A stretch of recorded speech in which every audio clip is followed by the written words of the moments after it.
ఇప్పుడే జీ5 app download చేయండి. చూడండి మీ ఫేవరెట్ టీవీ షోస్ ఎప్పుడైనా ఎక్కడైనా. మీరు కూడా తీసుకోండి అవని.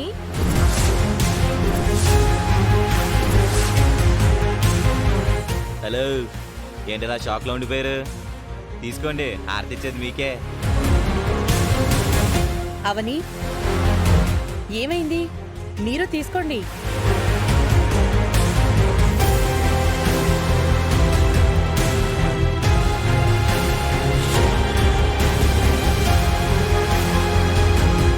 మీరు తీసుకోండి సుజాత గారు. ఏం అవసరం లేదు. అమ్మవారి హారతమ్మా. కానీ దెయ్యం ఇస్తుంది కదా సుజాత, మీరు అరిచినా అది దెయ్యమే. హారతి లోపల పెట్టొస్తానుండండి.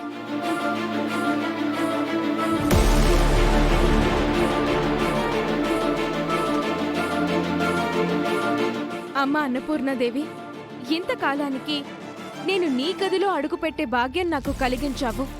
ధన్యురాల్ని.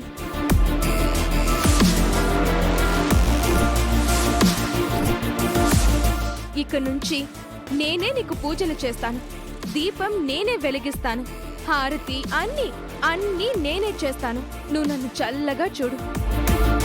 అలాగే దుష్టుల కళ్ళు నా మీద పడకుండా కాపాడు.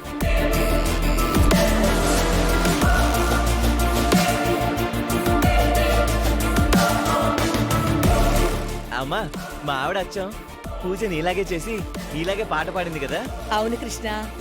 ఆ, అంతా మీ ఆశీర్వాదం. నన్ను దీవించండి అత్తయ్య.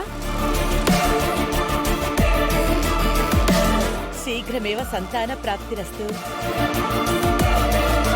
గదిలోకి అడుగు పెట్టడానికి గతంలో అమ్మవారు నిన్ను అనుమతించలేదు. ఇప్పుడు ఎలా జరిగిందమ్మా? నిన్న మీతో పాటు గుడిలో ఉన్నాను కదా, నా భక్తిని మెచ్చి అమ్మ అనుగ్రహించింది మావయ్య గారు. అంతే అయి ఉంటుందమ్మా. ఆ, మీ పాప తొందరగా ఇంటికి రావాలని కూడా మొక్కుకున్నాను సుజాత గారు. నా కూతురికి హాని తలపెట్టాలని చూస్తున్నాను నువ్వు. నా కూతురి క్షేమం గురించి మొక్కావు అంటే నేనెలా నమ్ముతానే? చిచి, మంచి చేద్దామని ఆలోచించినా ఇలాంటి చెడ్డ పేరు ఎందుకమ్మా మాకు? తోడు దొంగలు మీరు. ఇదిగో, ఈ ఎక్స్ట్రాలు కొలెస్ట్రాలే వద్దనేది. నా జాతకం కలిసిన కోడలు ఏనాడైనా పూజ చేయగలిగిందా? దీపం వెలిగించగలిగిందా? ప్రసాదం చేయగలిగిందా అని అడిగావు కదా సుజాత. కళ్ళారా చూసావు కదా. ఇప్పుడే ఉంటావు. ఇప్పుడు కూడా నిహారికని అనుమానిస్తున్నారా? ఏమైంది అత్తయ్య? నన్నెందుకు అనుమానించారు? ఏ విషయంలో అనుమానించారు? సౌమ్య కిడ్నాప్ తో నీకు సంబంధం ఉందంట.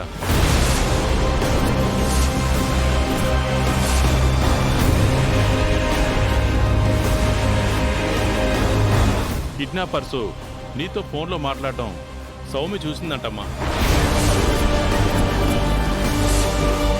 అది బేస్ చేసుకుని అడగడానికి వచ్చారు. ఇంకెంతకాలం నాకు అవమానాలు అవని? నిజంగానే నేను తప్పు చేస్తుంటే అమ్మవారు నన్ను క్షమిస్తుందా? క్షమించదు. నిన్నటి వరకు నిహారికే కిడ్నాప్ చేయించింది అన్నారు. ఇప్పుడేమో కిడ్నాపర్స్ తో సంబంధాలున్నాయని అంటున్నారు. జీ5 యాప్ డౌన్లోడ్ చేసి అన్ని ఎపిసోడ్స్ పూర్తి ఉచితంగా చూడండి.